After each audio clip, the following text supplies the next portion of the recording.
अस्सलामुअलैकुम, मैं हूँ अक्सा और आप लोग देख रहे हैं यूट्यूब चैनल अक्सास कुजीन। आज आपके साथ ताकत का खजाना और जिस्म को फौलाद की तरह मजबूत करने वाली सदियों से बनने वाली रेमेडी शेयर करूंगी। पुराने से पुराना कमर दर्द हो या जोड़ों का दर्द या आपके जोड़ों में से टक टक की आवाज आती हो, पट्ठों की कमजोरी, जिस्म का थका थका रहना या सर के दर्द का मसला हो, नींद के मसाइल या सोते हुए टांगों को झटके लगते हों, खून की कमी हो या बालों का गिरना या दिमागी कमजोरी हो और डिलीवरी के बाद भी तमाम मसाइल का हल इस देसी पंजीरी में मौजूद है। पंजीरी की इस रेसिपी में सबसे पहले हम 2.5 कप यानी 500 ग्राम के बराबर चने की दाल लेंगे। दाल को आपने 4 से 5 बार खुले पानी से अच्छी तरह से पहले धो लेना है। इससे पहले भी मैंने कमर दर्द की रेमेडी आपके साथ शेयर की थी, जिसको मैंने सूजी के साथ तैयार किया था, लेकिन आपकी बहुत ज्यादा फरमाइश पे आज चने की दाल से बहुत ही आसान तरीके से देसी पंजीरी तैयार करेंगे। दाल धोने के बाद बस ख्याल रखिएगा कि इसमें पानी बिल्कुल नहीं होना चाहिए। अब धुली हुई दाल में 6 कप यानी 1.5 लीटर के बराबर दूध डालेंगे और एक बार अच्छी तरह से इसको हिला देंगे और कवर करके आपने दाल को पूरी रात के लिए भिगो के रखना है। लेकिन अगर आप पंजीरी गर्मियों में तैयार कर रहे हैं तो आपने दाल को दूध में भिगो के फ्रिज में रखना है। दाल और दूध को मिलाकर हम इस देसी पंजीरी में टोटल 18 कुदरती चीजों का इस्तेमाल करेंगे, जो कि दूध पिलाने वाली माओं के लिए भी बहुत ज्यादा फायदेमंद हैं। यहाँ पर हम 1 कप यानी 100 ग्राम के बराबर सौंफ लेंगे और इसको आपने ग्राइंडर में डालकर इसका फाइन पाउडर तैयार कर लेना है। अगर आप लोग चाहें तो सौंफ को कूट कर भी इस्तेमाल कर सकते हैं। सौंफ गिरते बालों और गैस की प्रॉब्लम्स के लिए बहुत फायदेमंद है और ये बालों की जड़ों को भी मजबूत करती है। अब इसको एक साइड पे रखेंगे और उसी सेम ग्राइंडर में आपने 5 ग्राम के बराबर सौंठ डालनी है, जिसको ड्राई अदरक भी कहा जाता है। इसका भी फाइन पाउडर तैयार करके सौंफ के साथ ही रखेंगे। चने की दाल चूँकि बादी होती है और इससे कई लोगों को गैस की प्रॉब्लम हो सकती है, इसीलिए इस रेमेडी में मैंने सौंठ यानी ड्राई अदरक का इस्तेमाल किया है, जो कि गैस को बनने नहीं देगी। यहाँ पर दाल को भीगे हुए तकरीबन 10 से 12 घंटे हो चुके हैं और आप लोग देख सकते हैं कि दाल ने काफी हद तक दूध को एब्जॉर्ब कर लिया है और दाल भी काफी हद तक सॉफ्ट हो चुकी है। अब दाल को एक चॉपर में डालकर इसको पीस लेंगे। बस ख्याल रखिएगा कि आपने इसमें बहुत ज्यादा दूध नहीं डालना। आप देख सकते हैं कि 6 कप यानी 1.5 लीटर में से तकरीबन 1.25 कप के बराबर दूध बच गया है। जरूरत पड़ने पे दाल को पीसते हुए हम इसी दूध का इस्तेमाल करेंगे। हर इलाके में चने की दाल की क्वालिटी डिफरेंट होती है। ये मुमकिन है कि अगर आप लोग जिस इलाके में रहते हैं तो वहाँ पर दाल की क्वालिटी डिफरेंट हो और आपको 6 कप से कम दूध या इससे ज्यादा का इस्तेमाल करना पड़े। चने की दाल में बहुत ज्यादा फाइबर होता है, जो कि आपके निजाम हजम को ठीक रखता है। ब्लड शुगर और कोलेस्ट्रॉल को भी ये नॉर्मल रखता है और आपकी मेंटल हेल्थ के लिए भी बहुत ही फायदेमंद है।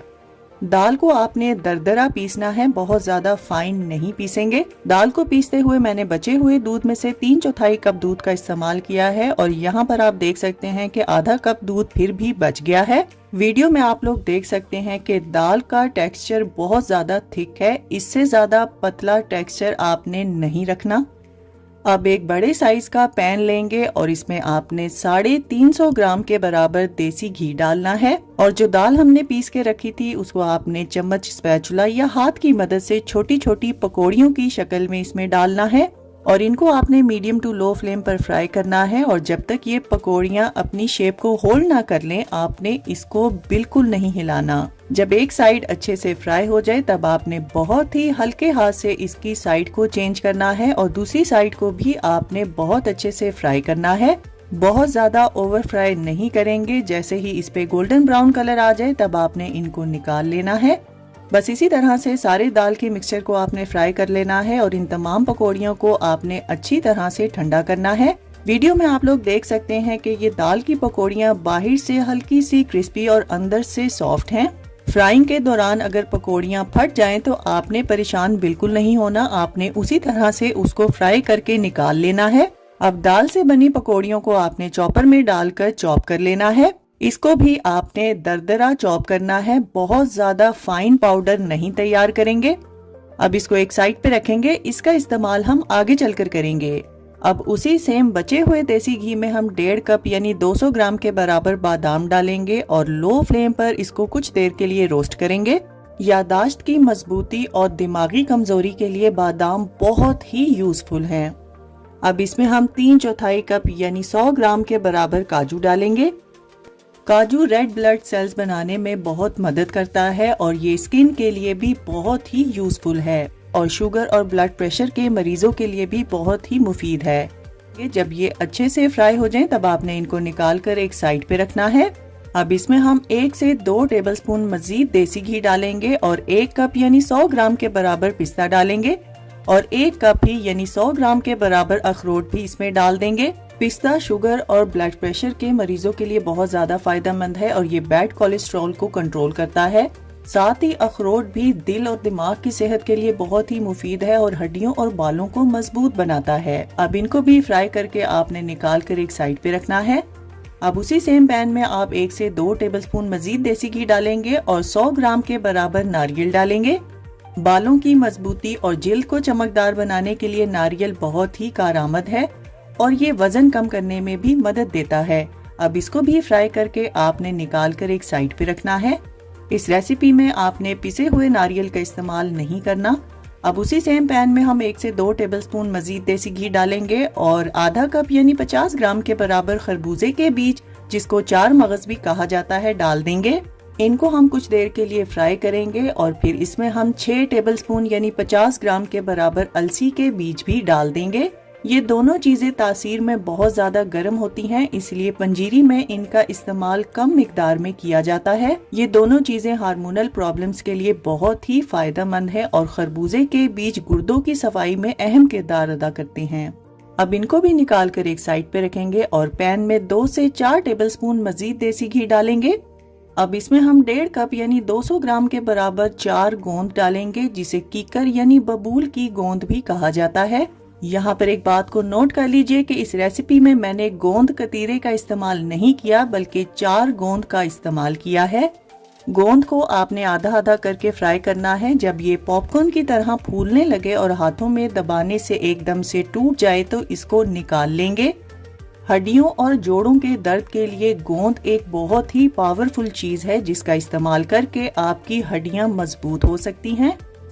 इसकी तासीर भी गर्म होती है। अगर आप लोग चाहें तो पंजीरी में इसका इस्तेमाल कम भी कर सकते हैं। अब पैन में हम 2 से 3 टेबलस्पून मजीद देसी घी डालेंगे और 4 से 5 कप मखाने, जिसका वजन 100 ग्राम तक होना चाहिए, आधे आधे करके फ्राई करेंगे। ये कुदरत की बहुत ही पावरफुल तख्लीक है जो मर्द और औरत दोनों के लिए फायदेमंद है। सर के दर्द से लेके बेऔलादी तक का इलाज इन मखानों में मौजूद है। जब मखाने हल्के पिंक कलर के फ्राई हो जाएं तब आपने इनको हाथ में दबा के चेक करना है। जब ये एकदम से टूट जाएं तो समझ जाइएगा ये बिल्कुल परफेक्टली फ्राई हो चुके हैं। नींद का ना आना, बेचैनी, दिमागी कमजोरी का इलाज आप मखानों से कर सकते हैं। मखाने प्रोटीन का बहुत अच्छा सोर्स है जो आपकी भूख को कम करता है और वजन कम करने में मदद देता है। अब इनको भी निकाल के हम एक साइड पे रखेंगे और पैन में हम 1 से 2 टेबलस्पून देसी घी और डालेंगे और आधा कप पीली वाली किशमिश, जिसका वजन 75 ग्राम तक होना चाहिए, और आधा कप लाल किशमिश, जिसका वजन 75 ग्राम तक होना चाहिए, डाल देंगे। अगर आपके पास लाल किशमिश ना हो तो आप लोग सिर्फ पीली किशमिश का भी इस्तेमाल कर सकते हैं। किशमिश खासकर दांतों की सेहत के लिए बहुत फायदेमंद है और ये जिगर की सफाई करके खून की कमी को पूरा करती है। जब किशमिश फ्राई होकर फूलने लगे तो आपने इसको भी निकाल कर एक साइड पे रखना है।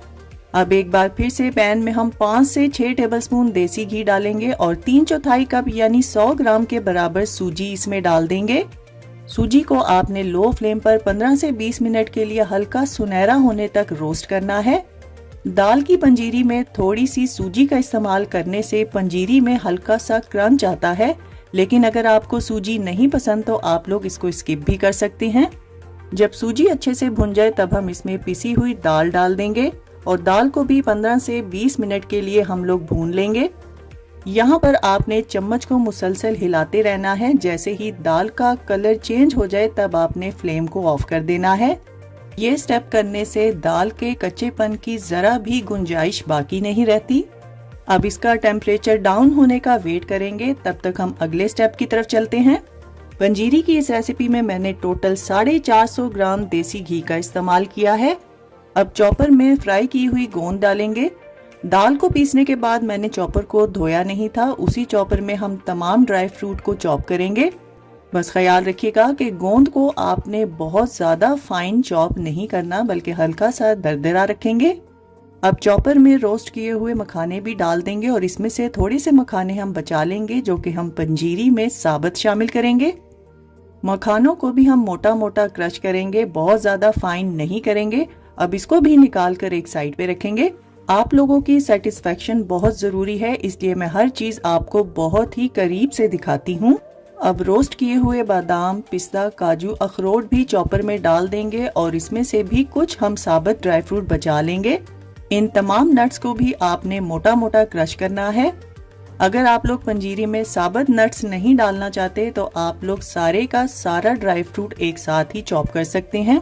इन मशीनों ने हमारी जिंदगी बहुत ही आसान बना दी है, वरना सदियों पहले हमारी माएं बहुत ही मेहनत के साथ पंजीरी तैयार करती थीं।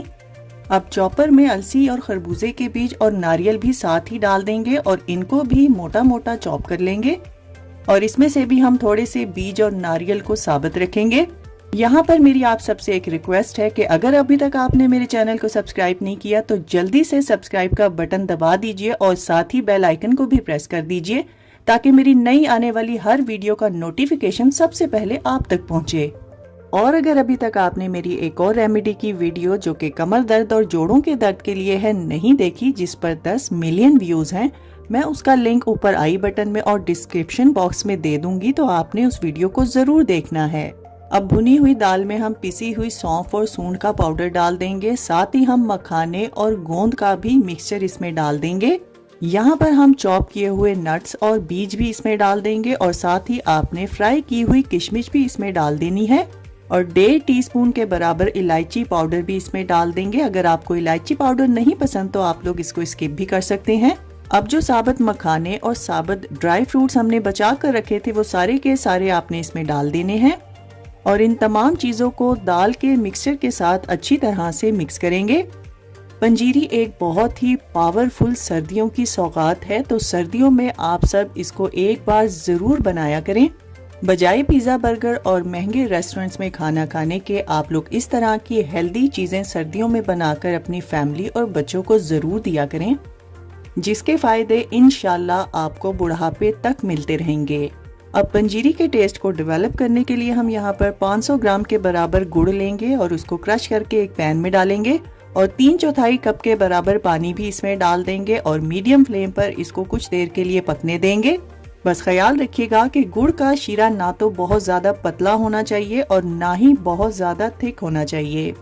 अब एक स्ट्रेनर की मदद से ये गर्मा गर्म शीरा हम तैयार की गई पंजीरी में डाल देंगे।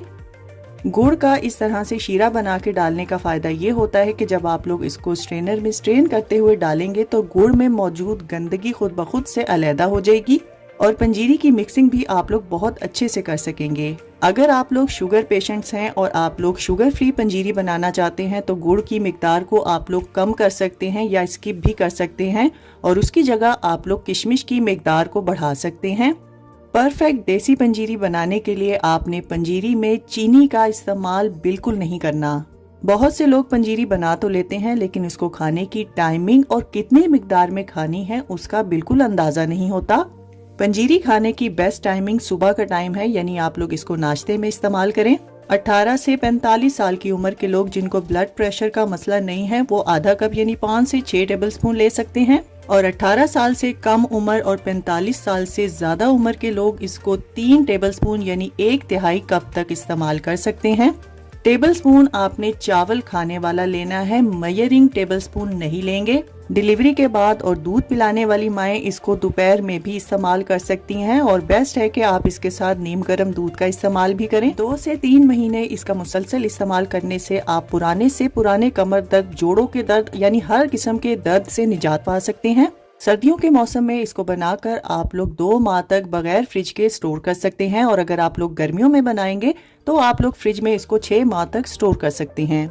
इंशाल्लाह मुझे पूरी उम्मीद है कि मेरी पहले वाली बैक पेन की रेमेडी की तरह ये रेमेडी भी आप सबको बहुत ज्यादा पसंद आएगी। अगर आपको आज की वीडियो अच्छी लगी है तो इसको ज्यादा से ज्यादा शेयर कर दीजिए और लाइक और कमेंट करना ना भूलिएगा। तो फ्रेंड्स, ट्राई समथिंग डिफरेंट। अपना बहुत सारा ख्याल रखिएगा, दुआओं में मुझे याद रखिएगा। अल्लाह हाफिज।